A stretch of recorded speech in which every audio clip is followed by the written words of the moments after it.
बच्चों, this is Rakesh Saini, senior physics faculty, motion Kota. Right बेटा, उम्मीद है आपका नीट का प्रिपरेशन बहुत अच्छा चल रहा होगा, बहुत अच्छे से आप लोग को तैयारी कर रहे होंगे। पूरे साल आपने जो मेहनत की है उसका रिजल्ट आपको एग्जाम में दिखेगा भी। राइट, लेकिन इंपॉर्टेंट क्या होती है बेटा, जब भी हम किसी एग्जाम की तैयारी करते हैं तो दो चीज़ें बहुत इंपॉर्टेंट है। पूरे साल हमने कैसे पढ़ा है, नो डाउट उसकी इंपॉर्टेंस है, उसके बिना कुछ नहीं हो सकता। लेकिन अगर लास्ट मोमेंट में आपने रिवीजन बहुत अच्छे से नहीं किया तो डेफिनेटली बेटा प्रॉब्लम होगा, क्योंकि अगर रिवीजन आपने नहीं किया तो फिर आप उतने अच्छे से स्कोर नहीं कर पाते हैं। इसका मतलब कंटिन्यूस स्टडी तो जरूरी था, लेकिन रिवीजन की अपनी इंपॉर्टेंस है। और इसका तो नाम भी रिवीजन है। रिवीजन मतलब हमें दोबारा पूरा नहीं पढ़ना है, हमें केवल रिवीजन, दोबारा इसका विजन करना है, ताकि हमें समझ में हमने क्या क्या पढ़ा। अब उसका तरीका क्या हो सकता है, या तो रिवीजन में आप थ्योरी वापस से पूरा पढ़ें, लेकिन सोचो यार पूरा का पूरा थ्योरी वापस से पढ़ना पॉसिबल नहीं होता है। राइट, आप थ्योरी पूरा वापस से नहीं पढ़ सकते। फिर क्या करें, हम क्वेश्चंस करें, और क्वेश्चंस ऐसे करें जिससे कि थ्योरी पूरा रिवाइज हो जाए। तो मोशन आपके लिए इसी तरह के पैकेज लेके आए जिसको महा रिवीजन कोर्स हम बोल रहे हैं। इसमें आपका हर चैप्टर के कुछ अच्छे क्वेश्चंस डिस्कस होंगे, ताकि आपका, और वो क्वेश्चंस थोड़े इजी भी होंगे और थोड़े अच्छे क्वेश्चंस भी होंगे, ताकि आपका एक तरह से एक अच्छे लेवल के क्वेश्चंस भी आपके सामने आए, थ्योरी भी पूरा क्लियर हो जाए और आपका कॉन्फिडेंस भी बना रहे। तो इस तरह का कोर्स जो आपके पास है, इसमें आज जो मैं आपका डिस्कस कर रहे हैं ना, सिंपल हार्मोनिक मोशन, ये इंपॉर्टेंट चैप्टर बेटा, सिंपल हार्मोनिक मोशन डिस्कस करते हैं। राइट, तो इसके क्वेश्चंस देखे जाएं किस तरह के क्वेश्चन। पहला क्वेश्चन जो बेटा जो आपके सामने है, हम क्या बात करें, ये बोल रहा है पार्टिकल एसएचएम कर रहा है जिसकी आपको पोटेंशियल काइनेटिक एनर्जी दिया हुआ है के not cos square omega T. आपसे पूछ रहा है मैक्सिमम पोटेंशियल एनर्जी और टोटल एनर्जी कितना होगा। बेटा अगर मैं ऐसा बोलूं कि मुझे काइनेटिक एनर्जी की वैल्यू कितना दे दिया, तो आप बोलेंगे के not cos square omega t. अब बेटा अगर मैं काइनेटिक एनर्जी की मैक्सिमम वैल्यू पूछूं, तो आप बोलोगे सर कॉस ओमेगा टी की वैल्यू 1 होना चाहिए। तो अगर कॉस ओमेगा टी 1 रखें तो काइनेटिक एनर्जी की मैक्सिमम वैल्यू कितना हो जाएगा बेटा, के नॉट। ये आपका काइनेटिक एनर्जी की मैक्सिमम वैल्यू हो गई। अब काइनेटिक एनर्जी की मैक्सिमम वैल्यू अगर के नॉट है, तो पोटेंशियल की मैक्सिमम वैल्यू भी के नॉट होगी, और टोटल एनर्जी भी आपकी के नॉट होगी। तो आपका आंसर जो जाना चाहिए, ऑप्शन ए आपका आंसर जाएगा। राइट बेटा, चलिए अगले क्वेश्चन पे आते हैं। सो ज़्यादा टफ क्वेश्चन नहीं था, सिंपल क्वेश्चन है बेटा ये। चलिए नेक्स्ट क्वेश्चन। क्वेश्चन एक बार देखें, ये जो क्वेश्चन है बेटा, इसका रिजल्ट आप में से काफ़ी बच्चे याद भी रखते हैं और हमें समझ में आता है कि किस तरह का होता है, लेकिन इसका क्वेश्चन का रिजल्ट नहीं याद है, तो आपको पता होना चाहिए कैसे होगा और आगे रिजल्ट काम आएगा, इसलिए हमें समझ में भी आया पूरा। बेटा देखिए क्वेश्चन बोल रहा है 0 से a/2 तक जाने में टाइम कितना लगेगा।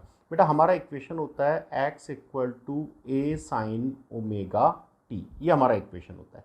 अब मुझे 0 से a/2 पे जाना है, मतलब मेरे डिस्प्लेसमेंट की वैल्यू हो गई a/2 a sine omega t. A से बेटा ए कैंसिल, तो साइन ओमेगा टी की वैल्यू क्या होगी आपका, हाफ। अब साइन में हाफ वैल्यू कहाँ होती है बेटा, पाई बाय मतलब 30 डिग्री पर, मतलब पाई/6 पर। तो ओमेगा को टिक करें बेटा 2π/t = पाई/6। तो पाई से पाई कैंसिल, टी का जो वैल्यू आपको मिलेगा वो कितना मिलता है बेटा, t/12। ये टाइम का वैल्यू मिलेगा, तो आपका आंसर आएगा t/12। इसका मतलब 0 से a/2 तक जाने में आपको इतना टाइम लगना चाहिए था। पहली बात तो ये हो गई।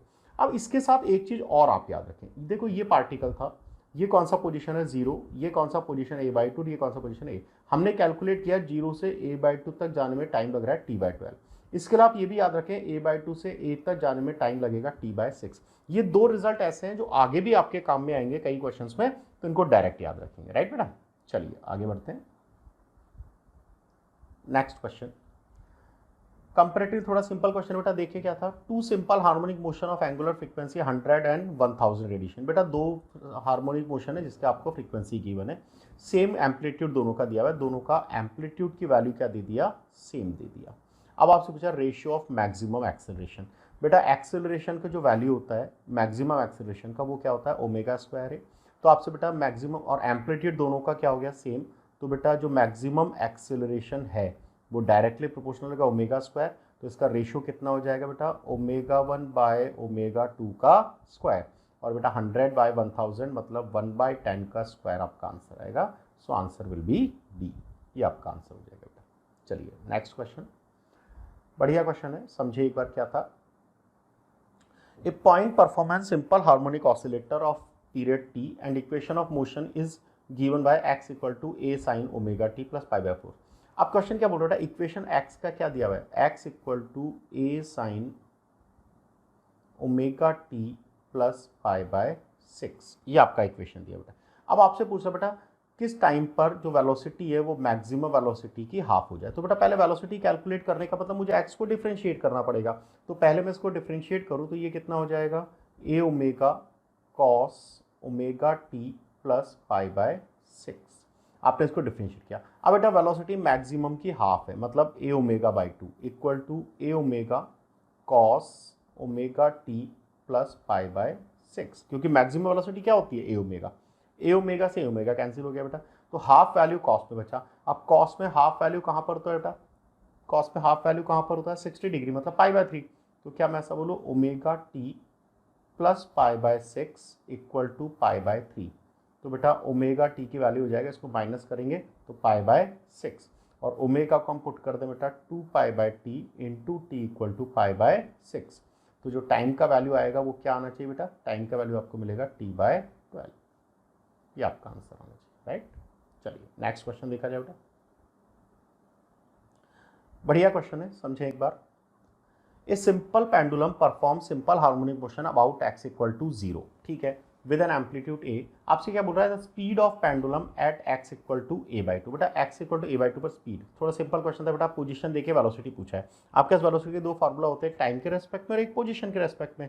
तो यहाँ फार्मूला बनेगा बेटा v equal to omega root a square minus x square, क्योंकि पोजीशन आपको दे रखा है। तो बेटा v इक्वल टू हो गया omega A square minus A square by 4, और इसको सॉल्व करेंगे तो v का वैल्यू बेटा बन जाएगा आपका √3 ए ओमेगा बाई 2। अब जब ऑप्शन देखा तो ओमेगा के फॉर्म में नहीं है, टी के फॉर्म में। तो ओमेगा को क्या पुट कर सकते हैं बेटा, √3 बाई 2, ए ओमेगा को पुट कर दे 2 पाई बाय टी, टी से T cancel, √3 A pi by 3 आपका आंसर आ जाएगा, राइट। चलिए नेक्स्ट क्वेश्चन।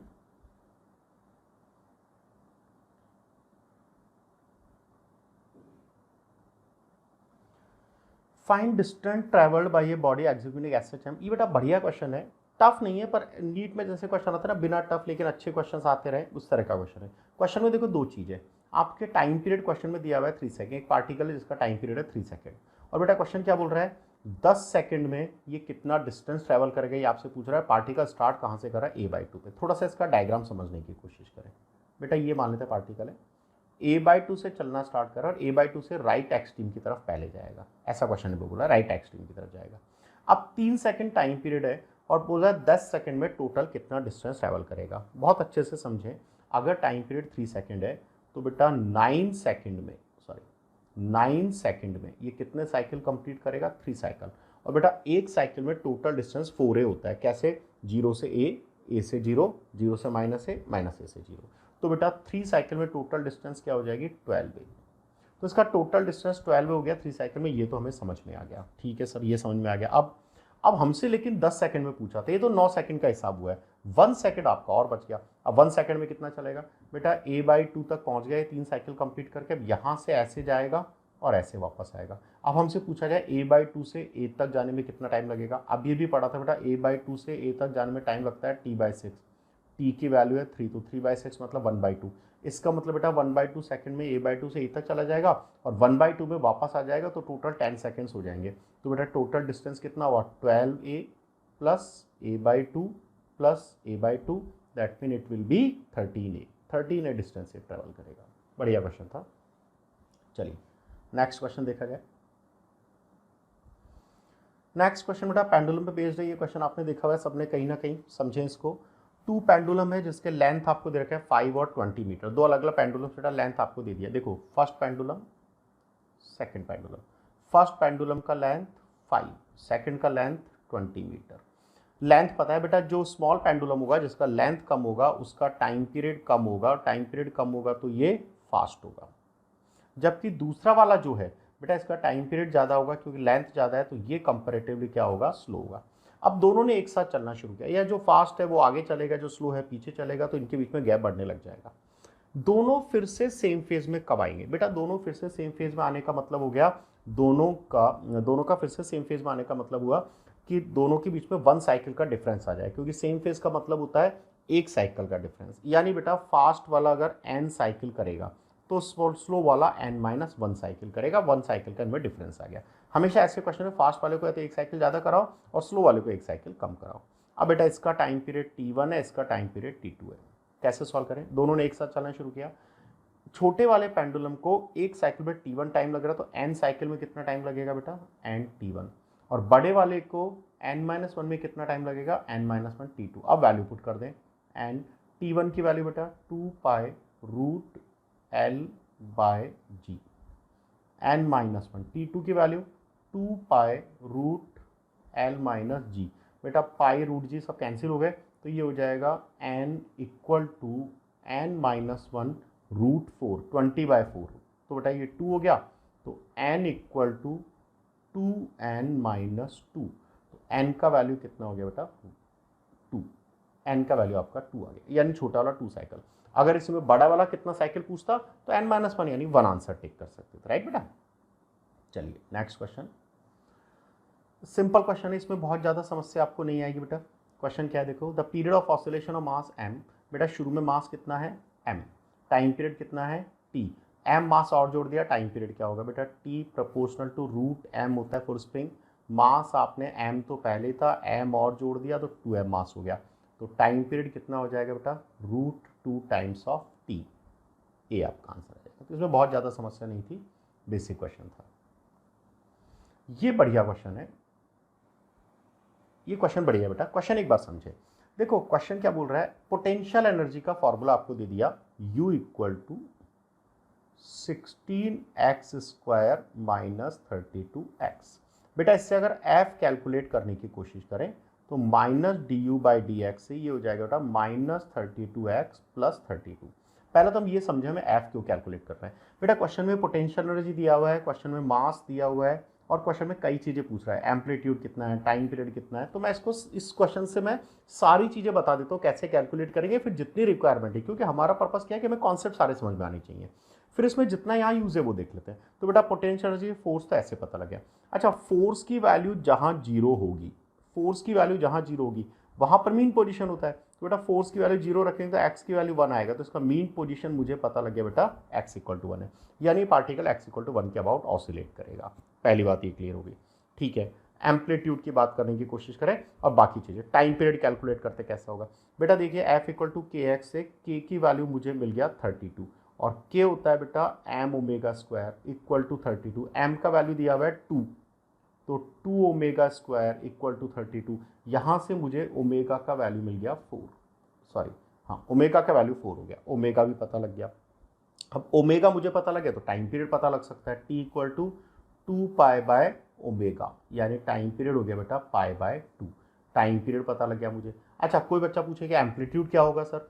बेटा एम्पलीट्यूड के लिए कंडीशन दिया हुआ है x इक्वल टू 1 पर पार्ट वेलोसिटी 2 मीटर पर सेकेंड है, और x इक्वल टू 1 इसका मीन पोजीशन है। तो बेटा मीन पोजीशन में वेलोसिटी दे दिया इतना, और हमें पता है मीन पोजीशन पे वेलोसिटी तो a ओमेगा होती है, तो a ओमेगा की वैल्यू हो गई 2, ओमेगा मुझे मिल चुका था 4, तो बेटा a की वैल्यू हो गई 0.5।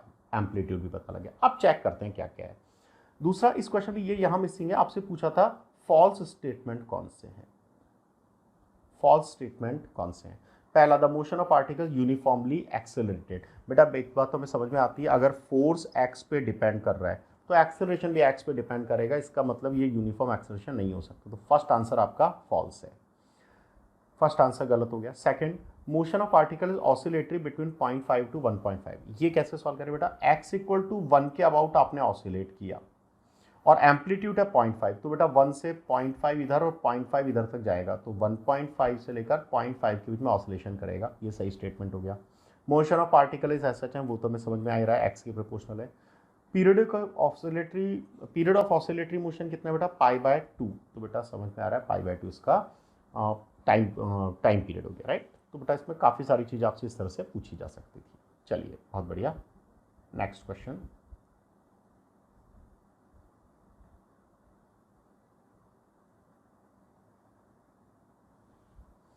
चलिए देखते हैं।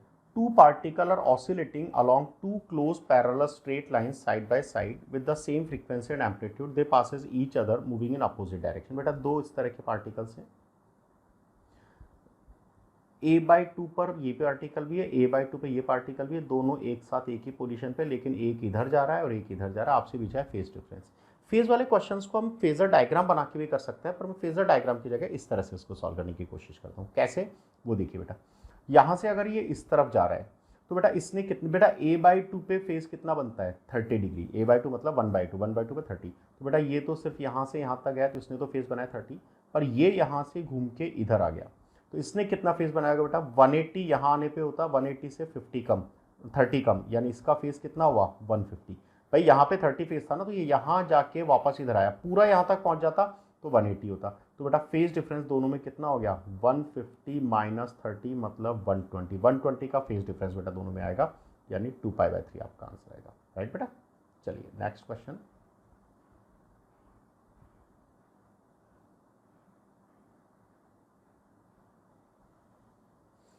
नेक्स्ट क्वेश्चन बेटा, pendulum makes perfect elastic collision. देखिए ये यहाँ पे परफेक्ट इलास्टिक कोलिजन को बोल रहा है with block of mass M lying on A frictionless surface. Question दिखने में टफ लग रहा है बेटा, क्वेश्चन टफ नहीं है ज़्यादा, समझो एक बार।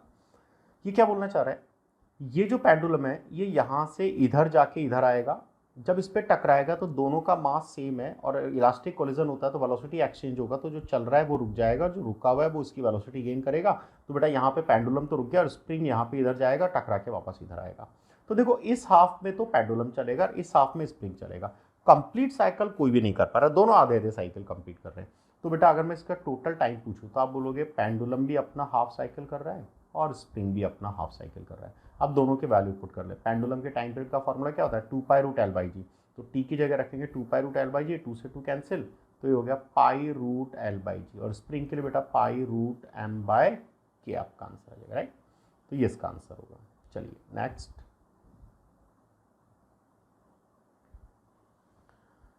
The oscillation of a body on a smooth horizontal surface. बेटा सिंपल क्वेश्चन है, देखो एक्स का इक्वेशन आपको दे दिया और एक्सेलरेशन पूछ लिया। बेटा इसका दो बार डिफरेंशिएट करेंगे, पहली बार डिफरेंशिएशन किया तो ये हो गया -a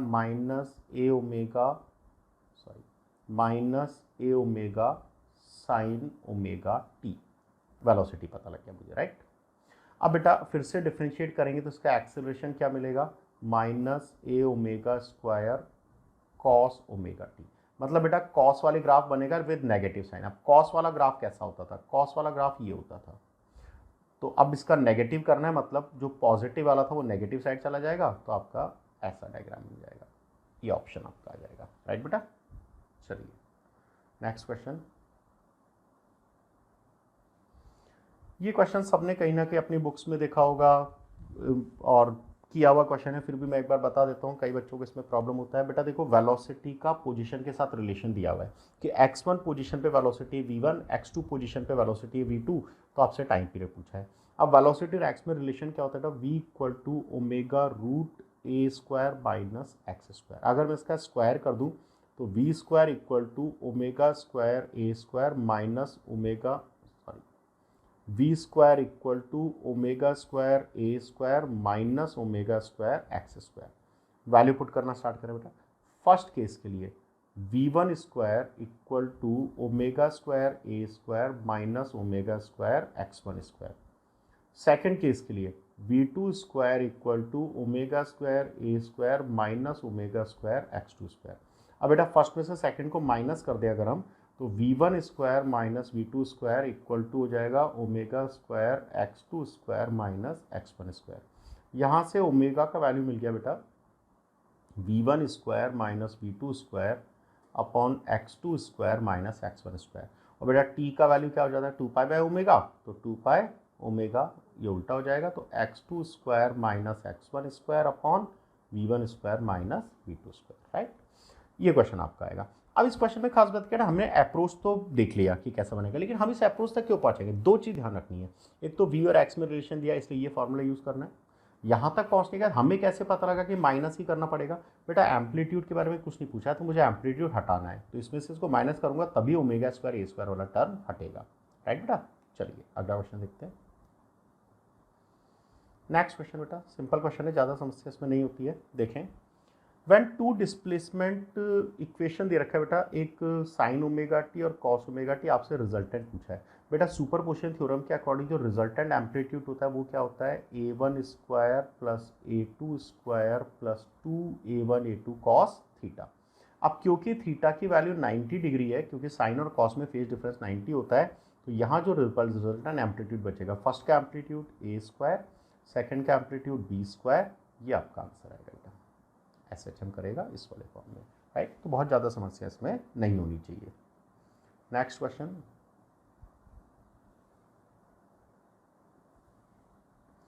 देखिए क्या क्वेश्चन बेटा, two similar spring P and Q have spring constant Kp and Kq such that Kp more than Kq। बेटा क्वेश्चन में दे दिया स्प्रिंग कांस्टेंट किसका ज़्यादा है, P का Q से। अब आपने इसको एक बार आपने इसमें एनर्जी स्टोर किया, W वर्क किया, एक बार दोनों को सेम स्ट्रेच किया, मतलब दोनों के लेंथ में सेम चेंज किया, और दूसरी बार लेंथ में कितना चेंज किया ये नहीं बताया, लेकिन सेम फोर्स लगाया, तो वर्क के रिलेशन को पूछा है। अब बेटा पहले तो हम ये कैलकुलेट करें, वर्क इक्वल टू क्या होता है, हाफ kx², है ना, ये पोटेंशियल एनर्जी में स्टोर होता है। फर्स्ट केस में दोनों को x की वैल्यू क्या थी, सेम फर्स्ट में, तो बेटा W प्रोपोर्शनल हो जाएगा K के, तो जिसका K ज़्यादा उसका W ज़्यादा, K P का ज़्यादा है तो W भी P का ज़्यादा होगा। इन सेकंड केस में क्या हुआ बेटा, सेकंड केस में भी फॉर्मूला तो यही होगा, हाफ kx², लेकिन क्वेश्चन में अब x के बारे में कुछ नहीं बताया, हमें बोला है फोर्स सेम है, तो मैं फोर्स वाले फॉर्मूला को देखूँ तो F = kx दिखता है। बेटा x के बारे में कुछ नहीं पता सेकंड केस में, तो यहाँ से x के वैल्यू यहाँ पुट कर दे, तो work equal to half kx की जगह बेटा F²/k², तो यहाँ से ये वैल्यू क्या हो जाएगा, F²/2k, तो बेटा W inversely proportional to K, तो बेटा जिसका K कम उसका वर्क ज़्यादा होगा, तो WQ मोर देन WP, ये आपका आंसर आएगा। तो बेटा B आंसर हो जाएगा, पहले केस में P का वर्क ज़्यादा है, दूसरे केस में Q का वर्क ज़्यादा है, राइट। चलिए next question, A particle is executing a simple harmonic motion. Its maximum acceleration is alpha and maximum velocity is beta. Then time period, बेटा बहुत सिंपल सा कॉन्सेप्ट है, मैक्सिमम एक्सेलरेशन अल्फा मतलब omega square a की value तो हो गई alpha, और maximum velocity a omega equal to हो गया बीटा, दोनों को डिवाइड कर दे तो ओमेगा की वैल्यू हो गई अल्फा बाई बीटा, और बेटा ओमेगा को लिख दे 2π/t, तो t का वैल्यू हो गया 2π√β/अल्फा। कंपैरेटिवली सिंपल क्वेश्चन, बहुत ज़्यादा समस्या नहीं होनी चाहिए थी। नेक्स्ट क्वेश्चन, डैम्प्ड ऑसिलेशन का क्वेश्चन है बेटा। ये क्वेश्चन क्या बोलता है, डैम्प्ड ऑसिलेशन, मास आपको दिया 1 kg, स्प्रिंग कांस्टेंट आपको दे दिया बेटा, सारे डाटा में बता दूं अगर, तो मास का वैल्यू दिया हुआ है 1 kg। जब भी क्वेश्चन में डाटा ज़्यादा होना तो पहले डाटा लिखिए, मास का वैल्यू 1 kg, स्प्रिंग कांस्टेंट का वैल्यू 100 Nm/m, स्प्रिंग कांस्टेंट दे दिया, और ठीक है, और डैम्पिंग कॉफिशिएंट D का वैल्यू दे दिया बेटा 0.5। आपसे बोल रहा है the mass is displace bye 10 centimetre, आपने 10 सेंटीमीटर डिस्प्लेस किया इसको स्टार्टिंग में, तो इसका इनिशियल एम्पलीट्यूड कितना हो गया, A0। अब आपसे पूछा है 4 सेकंड के बाद इसकी एनर्जी कितनी होगी। बेटा हमें पता है इसकी एनर्जी की बात करें तो एनर्जी का फॉर्मूला होता है हाफ kA², पर डैम्पिंग ऑसिलेशन अगर होता है तो एम्पलीट्यूड की वैल्यू लगातार क्या होती है बेटा, डिक्रीज होती जाती है, राइट। तो आप बोलेंगे हाफ k, एम्पलीट्यूड होता है बेटा A0 e⁻⁻bt/2m का स्क्वायर, तो बेटा ये हो जाएगा half k A0 square e⁻⁻bt/m। बस ये सॉल्व करना था आपको। अब सारे वैल्यू पुट करते हैं बेटा, हाफ k का वैल्यू कितना था 100, A0 10 मतलब 10 सेंटीमीटर था तो 0.01 हो जाएगा, e की वैल्यू माइनस b का वैल्यू कितना बेटा 0.5, टाइम का वैल्यू 4 और मास का वैल्यू 1, तो बेटा ये अगर सॉल्व करें तो 1/2 e⁻⁻² हो जाएगा, यानी 1/2 e² आपका हो गया। अब बेटा e का वैल्यू होता है 2.718, और ये वैल्यू जब यहाँ पुट करेंगे तो सॉल्व करके आंसर आता है 0.067। कैलकुलेशन केवल करना है वो आप कर सकते हैं। तो डैम्प्ड ऑसिलेशन में भी इस तरह के क्वेश्चंस आपके बन सकते हैं। चलिए आगे बढ़ते हैं, नेक्स्ट क्वेश्चन। बेटा स्प्रिंग की कटिंग वाले क्वेश्चंस किए होंगे, जनरली जो आप बुक्स में देखते हो 2 कटिंग वाले बोलते हैं, इसमें 3 पार्ट कर दिए। ऐसा क्वेश्चन है, देखो ये स्प्रिंग है कोई, इस स्प्रिंग का इनिशियल स्प्रिंग कांस्टेंट क्या मान लें हम, के इनिशियल। अब इसके 3 पार्ट कर दिए जिसमें लेंथ का रेशियो 1L 2L और 3L। मान लेते हैं इसका स्प्रिंग कांस्टेंट K1 है, इसका स्प्रिंग कांस्टेंट K2 है, इसका स्प्रिंग कांस्टेंट K3 है, तो बेटा टोटल इनिशियल लेंथ आपका 6L हो गया। अब हमारा रूल बोलता है कि स्प्रिंग का जो K है वो इन्वर्सली प्रोपोर्शनल होता है L के, स्प्रिंग का जो K है वो इन्वर्सली प्रोपोर्शनल होता है L के। तो बेटा यहाँ से अगर इसको समझने की कोशिश करें तो K × L इक्वल टू हो गया constant, K × L equal to हो गया कांस्टेंट। अब K × L equal to constant हो गया तो बेटा मैं ऐसे करूँ इनिशियल स्प्रिंग कांस्टेंट कितना के, इनिशियल लेंथ कितना 6L, बाद में छोटे वाले का spring constant K1, length L1, दूसरे वाले का spring constant K2, length 2L, तीसरे वाले का स्प्रिंग कांस्टेंट K3 और लेंथ 3L। मैंने सबको ऐसे लिख दिया। अब बेटा जिसको कैलकुलेट करना, K1 को कैलकुलेट करना, तो इन दोनों को सॉल्व करो। तो K1 का वैल्यू कितना आया 6K, K2 का वैल्यू कितना आएगा बेटा 6 से 2 कैंसिल 3K, और K3 का वैल्यू कितना आएगा बेटा 2K। मुझे सबका स्प्रिंग कांस्टेंट मिल गया।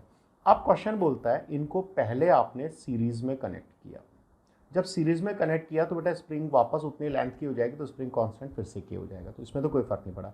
दूसरी बार में आपने क्या किया, इनको पैरेलल में कनेक्ट किया। जब पैरेलल में कनेक्ट किया तो बेटा स्प्रिंग कांस्टेंट होता है पैरेलल में K1 + K2 + K3, तो इनका सम अगर करेंगे तो ये बेटा मिल रहा है आपका 11K। तो बेटा आपका सीरीज और पैरेलल के स्प्रिंग कांस्टेंट का रेशियो पूछा, तो डिवाइड करेंगे तो क्या हो जाएगा 1/11, डी आंसर आ जाएगा बेटा, राइट। चलिए आगे बढ़ते हैं।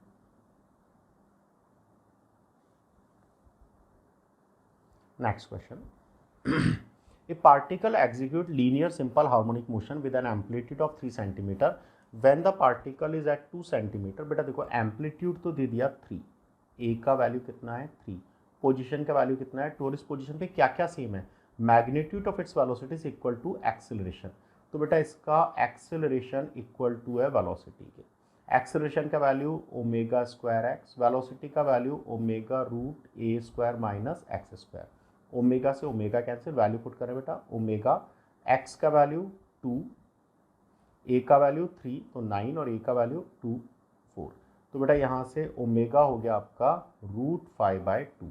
अब टाइम पूछ लिया भाई, ओमेगा को क्या लिख दो 2π/t इक्वल टू √5/2, तो t विल बी 4π/√5, ये आपका आंसर आ जाएगा। चलिए नेक्स्ट क्वेश्चन,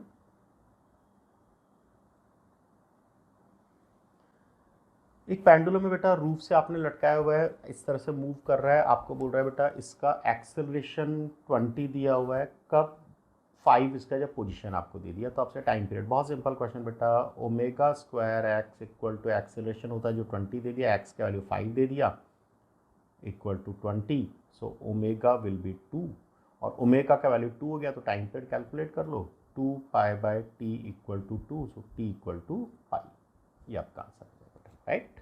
सिंपल क्वेश्चन था, ज़्यादा समस्या नहीं आएगी इसमें। नेक्स्ट क्वेश्चन देखो बेटा, अगेन एक simple question, average velocity of particle executing SHM is 1 complete vibration. बेटा 1 कंप्लीट वाइब्रेशन मतलब पार्टिकल जहाँ से चला, कहीं से भी चलाओ, यहाँ से चलना शुरू किया मान लेते हैं, तो बेटा वापस यहीं पर आ गया, इसका मतलब डिस्प्लेसमेंट कितना होगा 0। तो बेटा एवरेज वेलोसिटी होता है डिस्प्लेसमेंट नंबर टाइम, ये भी आपका 0 हो जाएगा, कोई समस्या नहीं आएगी। ये क्वेश्चन बेटा नीट में पूछा हुआ है तो इंपॉर्टेंट तो होता है, गलती बच्चों ने क्या की थी वो भी मैं आपको बताता हूँ। देखो पार्टिकल का इक्वेशन क्या दिया है, y equal to a0 plus a sine omega t plus b cos omega t. अब देखो ये वाला पार्ट तो बोल रहा है SHM है, और साथ में a0 ऐड हो रहा है, इसका मतलब ये SHM जो हो रहा है ना बेटा, कभी भी y की वैल्यू 0 नहीं होगी, अगर ये पूरा 0 हो गया तो भी y की वैल्यू a0 रहेगी, मतलब ये पार्टिकल जो ऑसिलेट करेगा वो y इक्वल टू 0 के अबाउट नहीं करके किसके अबाउट करेगा, y इक्वल टू a0, ये इसके अबाउट ऐसे ऑसिलेट करेगा, तो ये इसकी मीन पोजीशन होगी। अब मीन पोजीशन तो a0 होगी, अगर एम्पलीट्यूड पूछा जाए तो सुपरपोजिशन थ्योरम से इसका एम्पलीट्यूड क्या हो जाएगा a² प्लस b²। तो अगर पूछा जाए एम्पलीट्यूड कितना है तो फिर आंसर आप a² प्लस b² ही टिक करके आएंगे, राइट बेटा। अगर आपसे इस क्वेश्चन में ये पूछता कि मीन पोजीशन से मैक्सिमम कितना दूर तक ये जा सकता है, तो आप बोलेंगे सर यहाँ से ये √a² प्लस b² तक जाएगा, लेकिन मीन पोजीशन मतलब ऑरिजिन से अगर पूछा जाए तो फिर आप आंसर a² प्लस b², अगर ऑरिजिन से डिस्टेंस पूछता, पर एम्पलीट्यूड हमेशा मीन पोजीशन से देखा जाता है, so it will be a² plus b²। तो ये थोड़ा सा इसमें बच्चे बहुत बच्चे ये वाला टिक करके आ गए थे, आंसर गलत कर दिए। चलिए नेक्स्ट क्वेश्चन बेटा,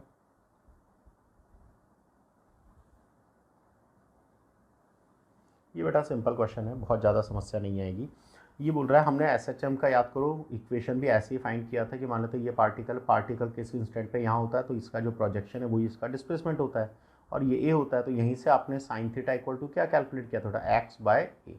अब इसमें बोल दिया पार्टिकल यहाँ पर है, बेटा कहाँ पर है, एक्सट्रीम पर, एक्सट्रीम से स्टार्ट कर रहा है मतलब इक्वेशन कॉस की आनी चाहिए, तो आपका आंसर या तो ये हो सकता है, या ये हो सकता है, ये हो सकता है, ये नहीं हो सकता। अब बेटा केवल आपको ओमेगा कैलकुलेट करना है। ओमेगा कैलकुलेट करना बहुत सिंपल है, टाइम पीरियड दिया हुआ है 4 सेकेंड, तो ओमेगा हो गया बेटा π/2। ओमेगा की वैल्यू पुट किया π/2, तो ये आंसर आ जाएगा। चलिए नेक्स्ट क्वेश्चन देखा जाए बेटा।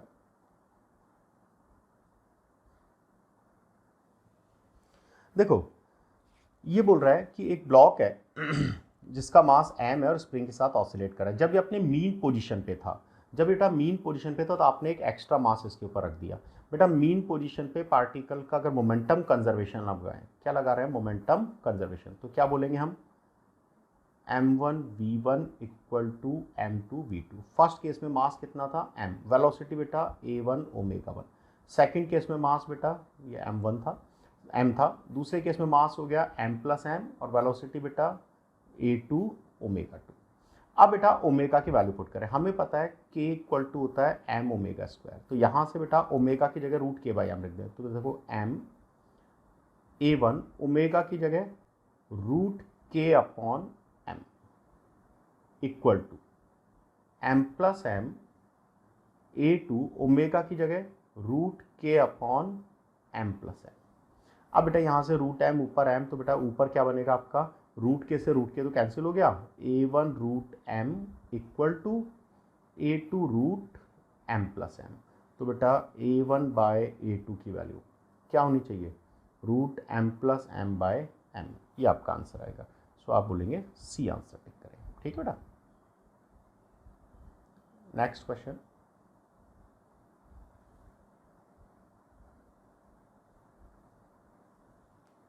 ये क्वेश्चन देखा जाए, इसमें एक्चुअली ब्लैंक स्लाइड था, अगर मुझे क्वेश्चन में थोड़ा सा स्पेस चाहिए होता तो ब्लैंक स्लाइड यूज़ करता, पर काम चल गया तो यहाँ से ठीक है बेटा। इसमें क्या बोल रहा है, वुडन ब्लॉक है बेटा जिसका डेंसिटी d है। इसको थोड़ा सा स्क्रीन पर हम ब्लैंक स्क्रीन पे बताता हूँ बेटा, थोड़ा सा आपको ज़्यादा क्लियर होगा। देखो इस तरह का एक ब्लॉक आपके पास है, क्यूबिकल ब्लॉक, उसी क्वेश्चन का सॉल्यूशन मैं आपको बता रहा हूँ, इस तरह का। और बेटा ये आपका किसी वाटर में है। अब मान लेते हैं इनिशियली इतना ये वाटर में मर्ज्ड है, इतना वाटर में इमर्ज्ड है। अब आप इसको थोड़ा सा नीचे दबाएंगे तो बेटा ये एक्स्ट्रा नीचे चला गया इतना। ये जो एक्स्ट्रा नीचे गया उसने क्या किया, इसको बायोंसी दिया ऊपर की तरफ, और वो इसको एसएचएम कराने में हेल्प कर रहा है। तो बेटा यहाँ जो रीस्टोरिंग फोर्स आया वो किसने दिया, बायोंसी ने। तो बेटा और बायोंसी की वैल्यू क्या होती है, m-g, यानी मुझे m' की वैल्यू x के फॉर्म में, ये बेटा कितना आपने प्रेस किया था, मान लेते हैं x। तो रीस्टोरिंग फोर्स इक्वल हो गया, मास को m' को हम क्या लिखें, वॉल्यूम इनटू डेंसिटी। ऑब्जेक्ट की डेंसिटी बेटा सपोज आपको दिया हुआ है लिक्विड की डेंसिटी मान लेते हैं ρl इंटू जी। अब वॉल्यूम को क्या लिखे बेटा, एरिया इंटू हाइट। हाइट कितना लेंगे x, और एरिया कितना l², एरिया हो गया x ρl g। इससे बेटा अगर मैं रिस्टोरिंग फोर्स को थोड़ा सा ढंग से लिखूँ तो ये हो गया l² ρl g into x. तो बेटा ये आपका फोर्स कांस्टेंट बन गया। तो टाइम पीरियड क्या होगा, 2π√m अपॉन k की जगह l² ρl g। अब बेटा आंसर क्योंकि मास के फॉर्म में नहीं दे रखा है, तो बेटा ऑब्जेक्ट के मास को वॉल्यूम इंटू डेंसिटी लिखे, वॉल्यूम कितना l3, डेंसिटी कितना d upon l² ρl g। बेटा l² से क्यूब कैंसिल, तो आपका आंसर आएगा 2π√LD बाय ρg, ये आपका आंसर आएगा। l इसका साइड दिया हुआ है बेटा क्वेश्चन में। चलिए बहुत बढ़िया। नेक्स्ट क्वेश्चन, ये बेटा जेईई मेन में कुछ साल पहले क्वेश्चन आया था, और जब ये आया था थोड़ा सा डिस्प्यूट भी था इस क्वेश्चन में। डिस्प्यूट क्या था वो भी मैं आपको बताता हूँ, बाकी आपका नहीं। अब अगर ये क्वेश्चन आएगा तो फिर सिस्टमेटिक तरीके से पूरा ठीक से आएगा। क्वेश्चन बोल रहा था एक पेंडुलम ऐसे ऑसिलेट कर रहा है। जब पेंडुलम ऑसिलेट करता है तो उसका एम्पलीट्यूड लगातार कम होता जाएगा, कब, अगर डैम्पिंग वहाँ पर है, जैसा इसके क्वेश्चन में बोला डैम्पिंग है, ठीक है। अब इसका एम्पलीट्यूड क्वेश्चन बोल रहा है 1/e टाइम्स, जब तक नहीं हो जाता तब तक आप इसका सिग्निफिकेंट एम्पलीट्यूड मानते हैं। इस लाइन का मतलब मैं आपको समझाता हूँ। देखो एम्पलीट्यूड गिरते गिरते एक्सपोनेंशियली डिक्रीज होता है, तो इनफाइनाइट टाइम में जाके उसका एम्पलीट्यूड जीरो होगा, ऐसा हमें फॉर्मूला से लगता है। पर क्वेश्चन क्या बोल रहा है कि यार हमें जीरो करना ही नहीं है, हम तो क्या मानेंगे, जब 1/e एम्पलीट्यूड हो गया ना तभी हम तो इसको रुका हुआ मान लेंगे, उसके कम एम्पलीट्यूड हम सिग्निफिकेंट मान ही नहीं रहे। तो बेटा मुझे तो बस ये पता करना है कि कितने टाइम में ये 1/e टाइम्स हो जाएगा, वो इसकी एवरेज लाइफ है। अब बेटा एम्पलीट्यूड का formula a = a0 e⁻ bt by 2m। Amplitude कितना हो गया, 1/e टाइम्स,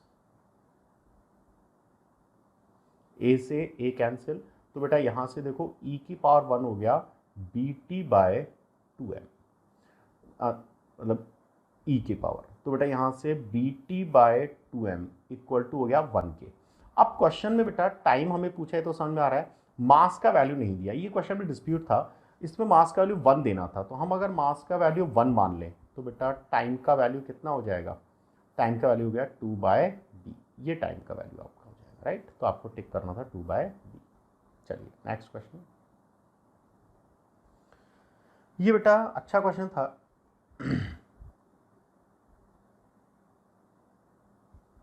इसमें क्या बोल रहा है, एक पेंडुलम है और पेंडुलम टाइम पीरियड पेंडुलम का दिया बेटा t। अब क्वेश्चन बोला उसमें एक एडिशनल मास आपने लगा दिया, एडिशनल मास लगाने से रस्सी की लंबाई थोड़ी सी बढ़ गई, रस्सी की लंबाई बढ़ गई, कैसे डिसाइड करेंगे, क्योंकि क्वेश्चन में यंग्स मॉडुलस दिया हुआ है, यंग्स मॉडुलस जनरली हम लोग लंबाई बढ़ने के केस में बात करते हैं। तो आपसे पूछा बेटा अब टाइम पीरियड हो गया tm, तो 1/y की वैल्यू क्या होगा। इसको थोड़ा सा मैं ब्लैंक स्लाइड पे बताता हूँ, थोड़ा सा लेंथी क्वेश्चन रहेगा, इधर ध्यान दो बेटा। नॉर्मल टाइम पीरियड क्या था, 2π√L/g। यहाँ से मुझे समझ में आता है सेकंड केस का time period upon first case का time period equal to second case का लेंथ अपॉन फर्स्ट केस के लेंथ का जो स्क्वायर कर दे तो ये हो जाएगा बेटा tm square upon t square equal to L'/L। मैं बेटा दोनों साइड 1 माइनस कर दूँ तो ये हो गया tm/t का whole square -1 equal to L'/L -1। देखो ऐसा करने से क्या हुआ, tm/t का होल स्क्वायर -1 इक्वल टू हो गया Δ_L/L। अब Δ_L/L की वैल्यू यंग्स मॉडुलस से पुट करते हैं। बेटा यंग्स मॉडुलस होता है स्ट्रेस अपॉन स्ट्रेन, यहाँ से Δ_L/L की वैल्यू होगी बेटा F/AY, और F की वैल्यू mg, क्योंकि मास लगाने से उसको स्ट्रेस मिल रहा है, तो ये हो गया बेटा mg/AY। बस Δ_L/L की वैल्यू यहाँ पुट कर दो तो ये हो गया बेटा tm/t का whole square -1 equal to mg/AY। तो यहाँ से 1/y की वैल्यू कितना हो जाएगा बेटा, a/mg tm/t का स्क्वायर -1, ये आपका आंसर आ जाएगा, राइट। तो ये आप इस तरह से देख लें इसको। चलिए next question, comparatively simple question बेटा, ज़्यादा प्रॉब्लम इसमें नहीं होगा। देखो पोटेंशियल एनर्जी का फॉर्मूला क्या होता है, 12kx², और काइनेटिक एनर्जी का फॉर्मूला क्या होता है, 12ka² - x²। अब बेटा अगर हम ग्राफ बनाएं, पोजीशन ये x = 0 है, ये x = a है, तो बेटा पोटेंशियल एनर्जी x = 0 पे 0 होगी और फिर पैराबोलिकली बढ़ेगी, तो ये ग्राफ।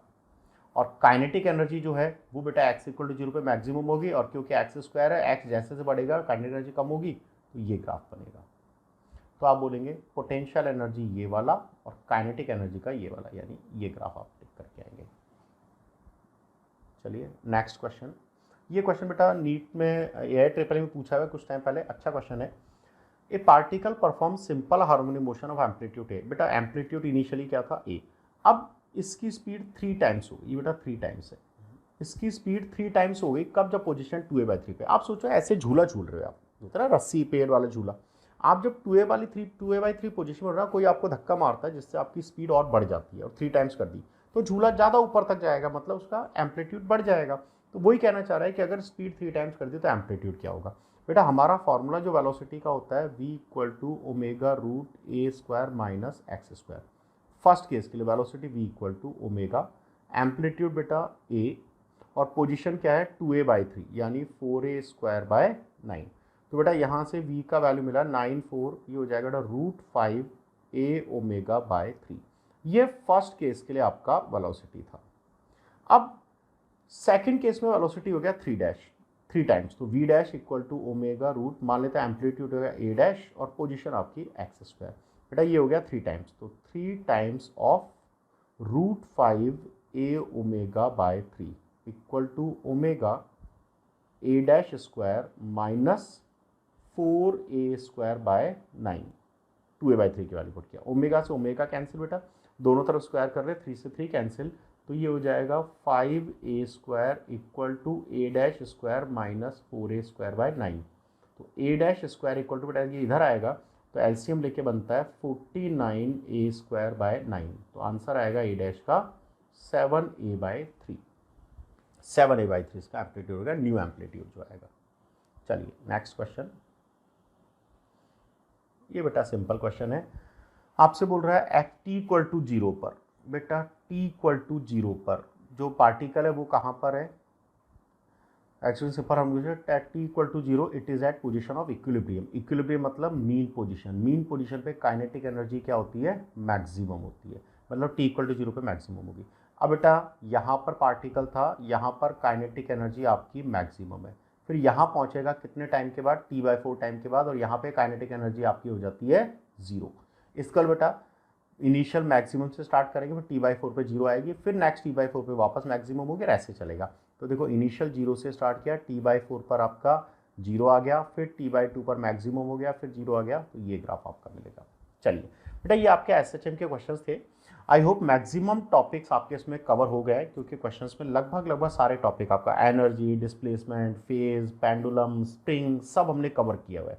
तो जस्ट इस तरह से आपका रिवीजन होता है बेटा अच्छे से।